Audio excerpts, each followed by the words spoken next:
Protect your DNA. BioPQQ can promote formation of new mitochondria. Infowarsstore.com.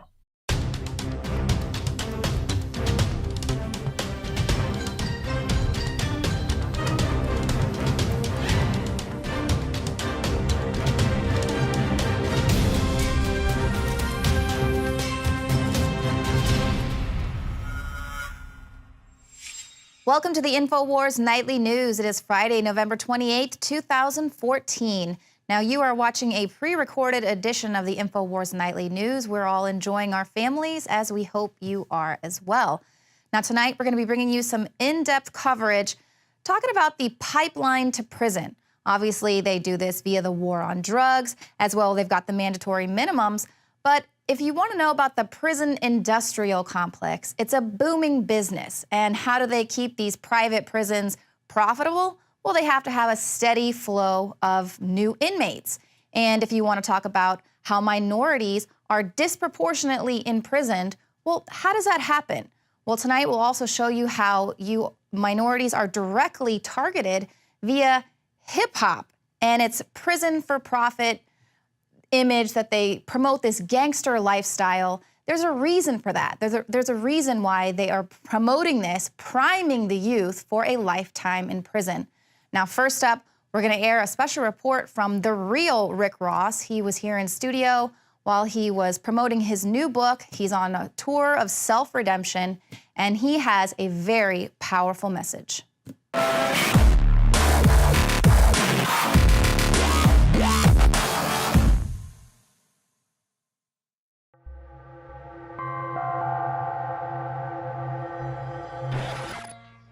I'm the real Rick Ross.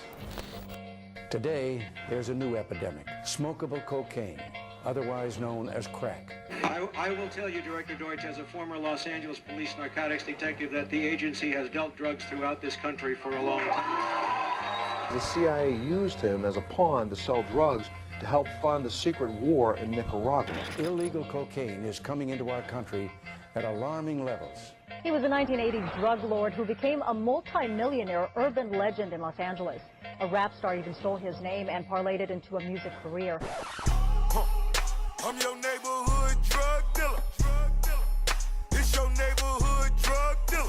Hey, you see Rick Ross in there? Rick Ross. The real Rick Ross. To William Roberts, a.k.a. Rick Ross, who's using my name, I'm inviting you in to come with me. Let's fight this culture. Let's fight this penitentiary culture that hip-hop's been spreading. Let's make a difference. Men, you need to come together and you need to tell them that you didn't make your money selling drugs. And making music is how you became famous. See, it's nothing wrong with making music, just like it's nothing wrong with being a correctional officer, if that's what you did.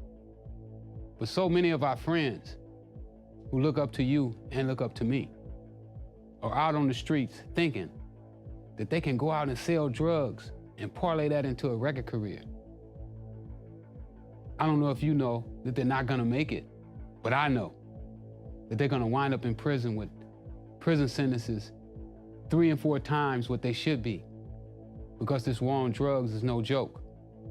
I have 10 or 11 friends still in prison right now with life sentences, including one that even you know, Big Meech. I know how much you respect me and care about me. Otherwise, you wouldn't have took my name. Take a chance with me now. Let's make a difference. And even if William Roberts, a.k.a. Rick Ross, don't decide to come with me and join hands, then the rest of the artists out there, let's us come together. Professor Griff, KRS-One, and so forth. Let's join hands. Let's change this thug culture. Let's change this hip-hop to prison pipeline. Let's make it happen. Right now, today. Let's do it. And not just you, the whole hip-hop community. I'm asking all of you. Let's all of us come together. Let's change these laws right now and end this senseless war on drugs. A lot of times we go through life and we start to believe that the things that we're experiencing in our life and the things that we see in our communities are the only way it is. Like, this is the way it is. This is the way it's supposed to be. And when you start to think like that, you can get trapped in a box. Hip-hop has taken over the world. If we can take hip-hop back, we can change the whole planet. We can bring real peace and no more war. Let's be pioneers. Let's be talked about forever for how we change the way society thinks about each other. It don't have to always be a war on drugs. If we can educate ourselves to where our kids and our brothers and our sisters and our mothers and our fathers look at drugs the way we look at rat poison. You know, we just don't go around using rat poison and other chemicals that's harmful to our body.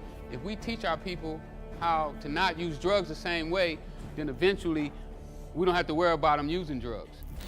Now, you may never have heard of some of these stars, but your kids have. They're heroes to a whole new generation. Now they take these guys and these guys say, well, I got to the position that I'm in right now today by selling drugs. So the message that it tells our kids is that if you go out, you sell drugs, then you can become a great rock star like myself and never go to prison. And I think that that's a false message to be given people who feel hopeless. I'm letting you know right now that the establishment is using hip-hop to prime these kids for a life that's gonna send them to prison, just like they did with me. See, when I was coming up, there was Superfly, Tequila Sunrise, Scarface, all these movies to make you think that you could start with nothing and then you could have the whole world at the palm of your hand. Only that there was no pot of gold at the end of the rainbow. It was a set of handcuffs and shackles. And you wanna know why the CIA symbol is behind me? Because they were the guys behind me when I was selling drugs. And now, they're behind hip-hop and rock and roll. This prison, hip-hop connection, they're behind that too.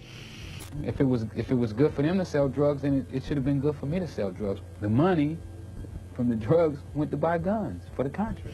Even if you don't read my book, warn your kids, let them know. But I advise you that this book is worth reading, definitely for your kids. Even if you don't read it, get it for your kids, get it for your loved ones. Let them see what the drug culture is all about. It's not manufactured like the stuff you see on TV and you hear in music. This is real life. It's your life, your loved one's life. Let's make a difference. You know where to find me. Freeway Ricky, Facebook, Twitter, Instagram, freewayrick.com. Hit me up. You know I'm out here. Yeah, it's very important that I redeem myself for the wrongs that I've done. And I feel that the way that I can redeem myself the best is by helping others not fall in the same footsteps that I fell in. Because I believe that it's a trap. It's a trap to catch you. Yeah. Just because you're doing bad and you're looking for a way to make an income, there's people that'll take your freedom forever and ever. Don't make the same mistake I made. Don't get caught up. It's time for us to wake up and face it. Get the truth, and you're done.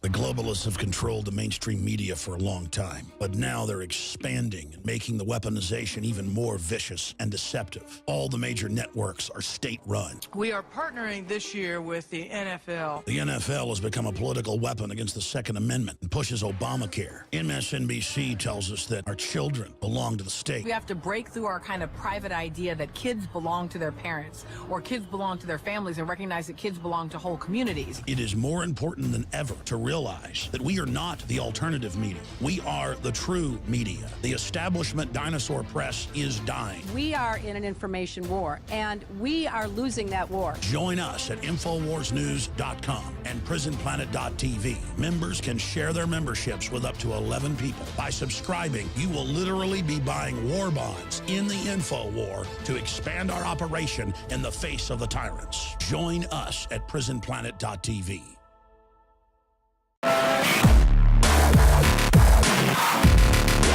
Yeah.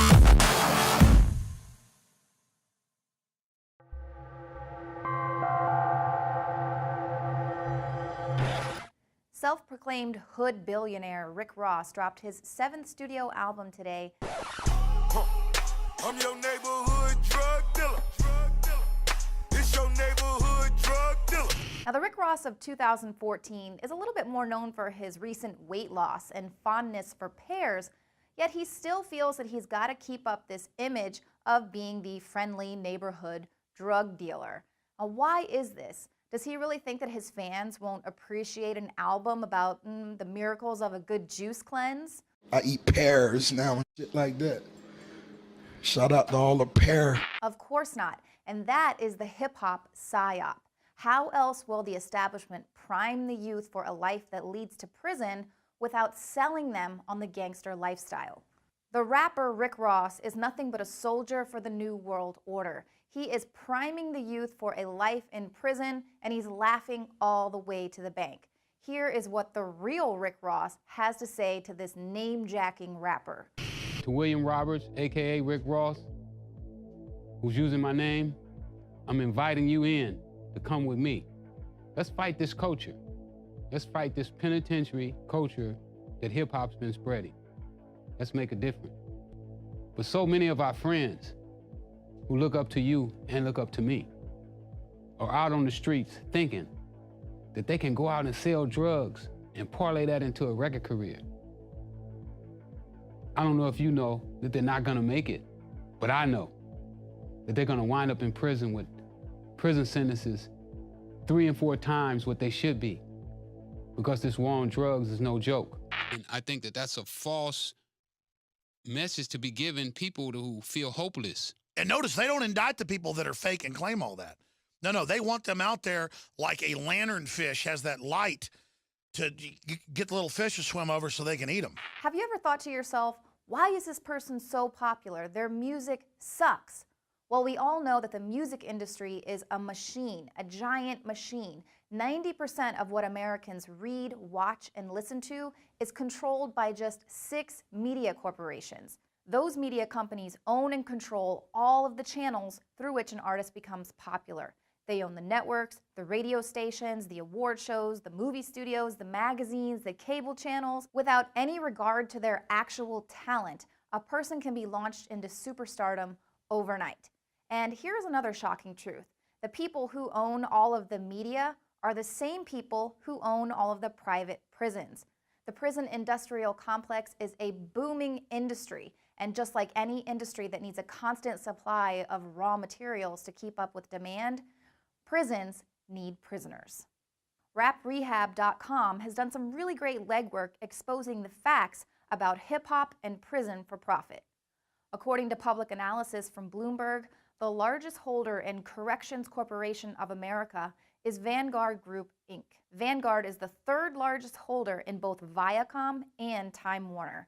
Vanguard is also the 3rd largest holder in the GEO Group, whose correctional, detention, and community reentry services boast 101 facilities, approximately 73,000 beds, and 18,000 employees.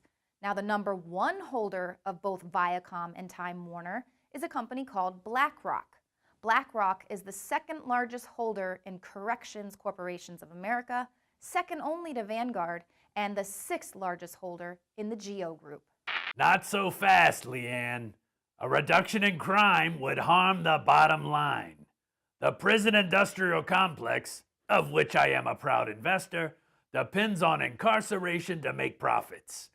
We gotta keep all drugs illegal, make our prison sentences longer, and promote more gangster rap. And I will have more money in my bags. So let me say that again. The people who own the media are also the same exact people who own the private prisons. Now, these people are using hip-hop to generate a constant stream of new inmates to keep business booming. These are the real hood billionaires. Now, prior to the 1980s, private prisons did not exist in the U.S., but thanks to the war on drugs as implemented by the Reagan administration, incarceration rates skyrocketed. The demand for more prison space resulted in privatization and the for-profit prison industry. In 2012, the biggest name in the private prison industry offered to buy up the prisons in 48 states. One curious stipulation: states would have to guarantee a sufficient inmate population to maintain a minimum 90% occupancy rate over the term of the contract. Oh, but how could states possibly guarantee a minimum 90% occupancy rate? Well, enforcing mandatory minimums was one great start, but then there's the Kids for Cash scandal, in which 2 judges in Luzerne County, Pennsylvania, were receiving judicial kickbacks for sending youths convicted of minor crimes to a privatized, for-profit juvenile facility. So legislation that's favorable to the industry is one great way to keep incarceration rates up, but so is the glamorization of the gangster lifestyle. It's absolutely essential as a continued advertisement for imprisonment. Now, you see many artists with an empowering message just fall off, and you're actually brainwashed to believe that this music is somehow inferior because it's not thug life. The music that gets pushed is that which breaks down the community and guarantees a 90% prison occupancy rate. And that is not my opinion. That is a pipeline to prison fact. It is no coincidence that the very same people who are disproportionately incarcerated are being inundated on a daily basis with this message that jail is just an ordinary and even expected fact of life. Yeah, it's very important that I redeem myself for the wrongs that I've done. And I feel that the way that I can redeem myself the best is by helping others not fall in the same footsteps that I fell in. Because I believe that it's a trap. It's a trap to catch you. Yeah. Just because you're doing bad and you're looking for a way to make an income, there's people that'll take your freedom forever and ever. Don't make the same mistake I made. Don't get caught up. It's time for us to wake up and face it. Get the truth, and you're done.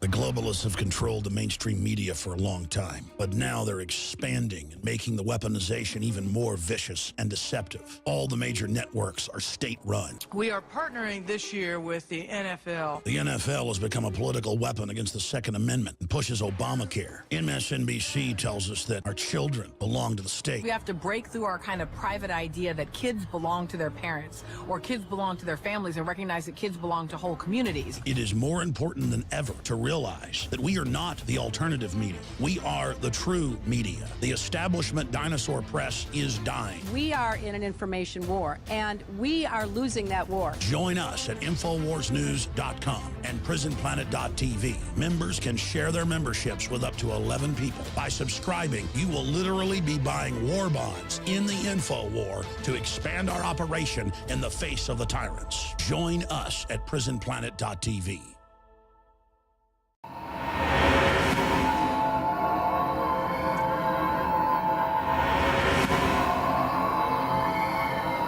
Freeway Rick Ross. He was sentenced to life imprisonment after being convicted of trying to purchase more than 100 kilograms of cocaine from a federal agent.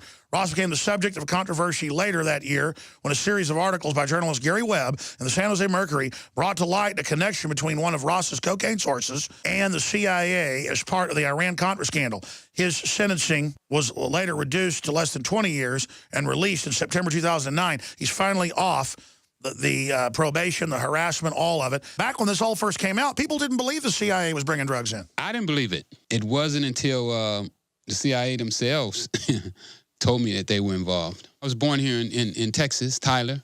My mom decided that she wanted to try Los Angeles, give us an opportunity to have more than what she had. She was a maid here in Tyler, so she moved to L.A. I moved in during the Watts riot. So I go to school and, you know, trying to be like any other normal kid, you know, want to be a police officer, a firefighter, or airplane pilot. Started playing tennis in high school, you know, did pretty good, made All-City, was offered scholarships, but I couldn't read or write. So I found myself back in the streets in South Central Los Angeles. Couldn't get a job, you know, even though I was a very hard worker. any number of things. Just anything that I could do to start making a living, I was willing to do it. Before I started selling cocaine, you know, they started coming out with movies like Superfly and almost like priming you up for this lifestyle that you're about to get into. So when my friend comes and shows me cocaine, I'm interested. Rock and roll, the drug culture, the CIA delivered the first suitcases of LSD. White kids weren't smoking marijuana. They delivered it. I mean, it's incredible. They primed the whole deal. They get your mind ready so that when you get the opportunity that you're interested in. It's called predictive programming. Go ahead. I'm sorry. It's just what you're saying is absolutely right. So when my friend comes and he shows me this stuff, never seen it before. It was yellowish white. And I'm like, well, I thought cocaine was supposed to be white. He's like, no, man, this is it. So he introduces it to me. He gives me a little bit, like $50 worth. He said, go and see what you can do with it. So I go around the neighborhood and I'm asking everybody. Nobody knows what it is. I'm going all over South Central LA. Finally, I run into a guy. He was a pimp. And he says, let me see it. And he takes it and he cooks it up. And he says, oh, yeah, it's pretty good stuff. And that's how I got started selling cocaine. And it went from there to this one person would buy from me, and then another one would come, and he would introduce me to somebody else until some days I'm making $3 million a day. So you got in on the ground floor of it. Yeah, absolutely. Totally ground. So I desperately want to do something now. I need to make some money somewhere.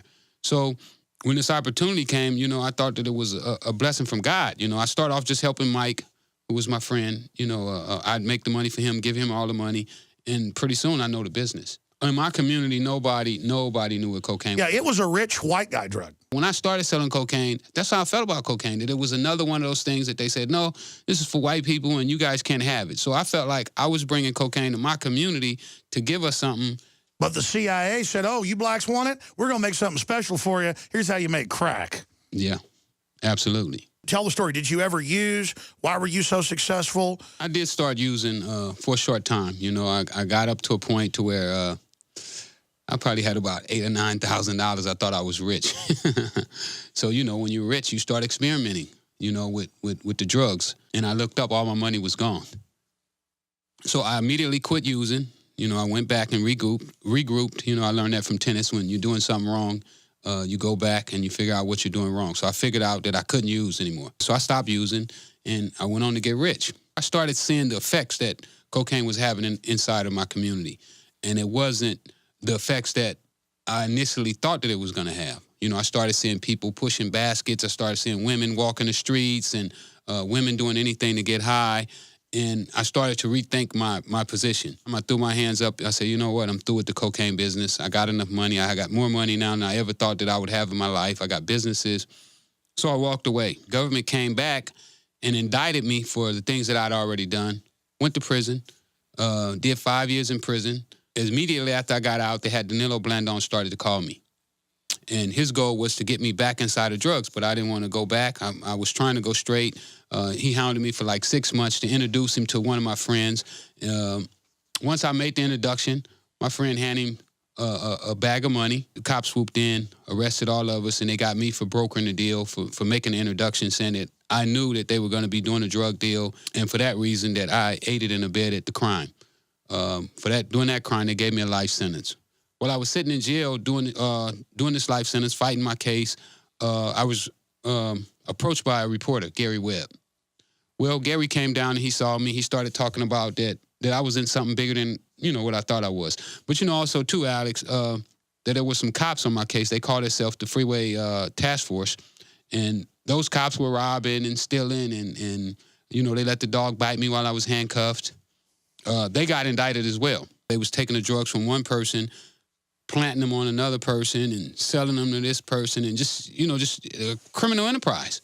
I mean, the whole war on drugs is just like one big hoax of one person benefiting this one, another one benefiting that way. But at the end of the day, guys like myself get caught in the middle.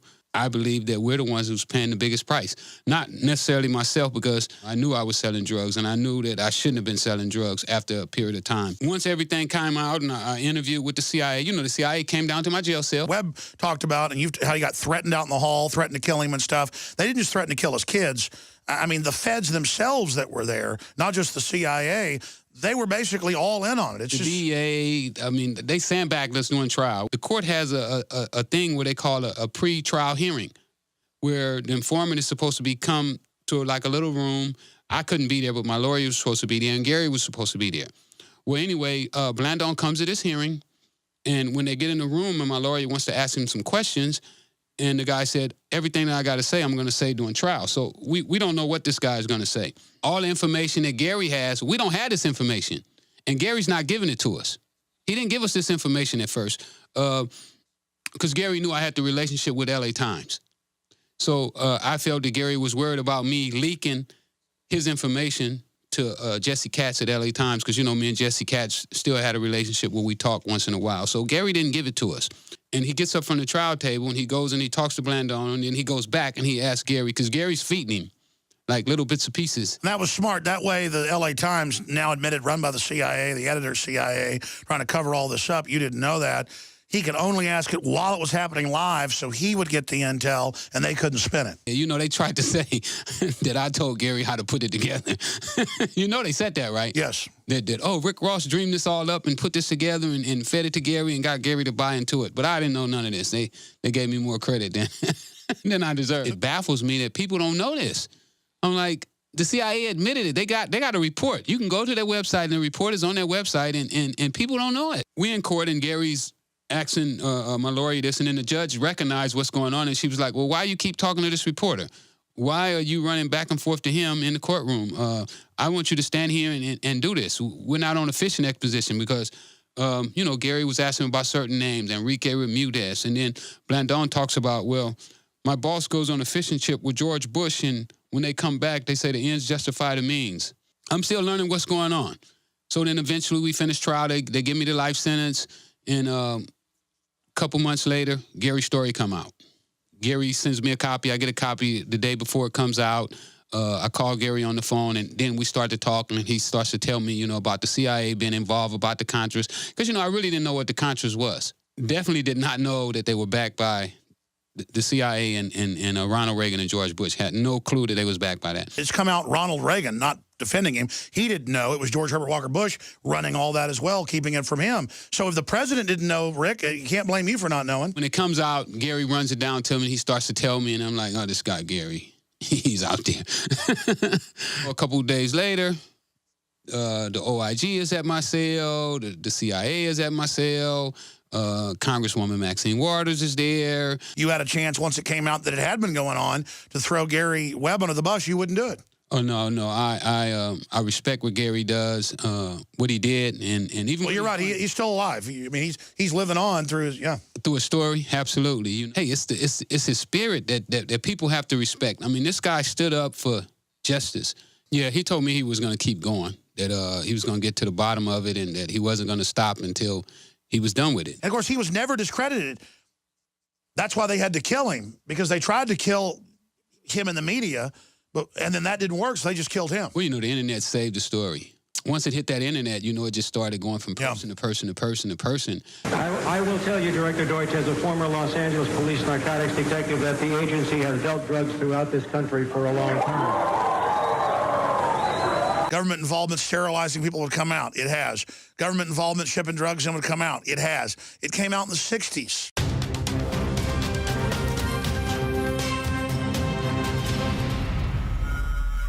Symbols are powerful, and the globalists have hijacked the symbols of America. They've turned them into their own symbols. Well, we are restoring the idea of the true republic, not the counterfeit globalist empire, by promoting the icon George Washington and others. That's why we're rolling out an 100% made in America line of incredible pro-liberty apparel. We are repopularizing liberty. We are helping fellow Americans rediscover what made this country great. We are the spirit of 1776. We are 1776 worldwide. We are all brothers and sisters in arms in the animating contest of liberty in the long march towards humanity's ultimate destiny of freedom. Visit madein1776.com today and vote with your dollars to promote truly made in America, high-quality products, and promote the ideals of liberty. For all of recorded history, civilizations around the world praised the health benefits of silver. At InfoWars Life, our mission is to bring you the highest quality, purest, cleanest, effective colloidal silver on the market today for the lowest price available. You don't have to be a doctor to know. The fall and winter months are the most dangerous time of year in North America when it comes to you and your family's health. InfoWarsLife.com is very excited to announce our biggest run yet of Silver Bullet colloidal silver, exclusively available at InfoWarsLife.com. Now, InfoWarsLife.com has taken colloidal silver to the next level using a cutting-edge technique that is free of toxic artificial additives. Now more than ever, it's important to stock up on high-quality Silver Bullet from InfoWarsLife.com and to help others during Christmas by teaching them about the powerful benefits of silver. Secure your Silver Bullet today at InfoWarsLife.com or by calling toll-free 888-253-3139. The average person's life is filled with unexpected challenges. Unlock the energy it takes to defeat these daily beasts with Super Male or Super Female Vitality, specifically designed to assist the body in regulating proper hormone balance to create superior vitality in males and females. Supercharge and conquer your world at InfoWarsLife.com or call 1-888-253-3139. You are watching the Infowars Nightly News, which airs 7 p.m. Central at InfoWarsNews.com. Members can share their passcodes with up to 11 other people, and your support is helping us defend liberty worldwide.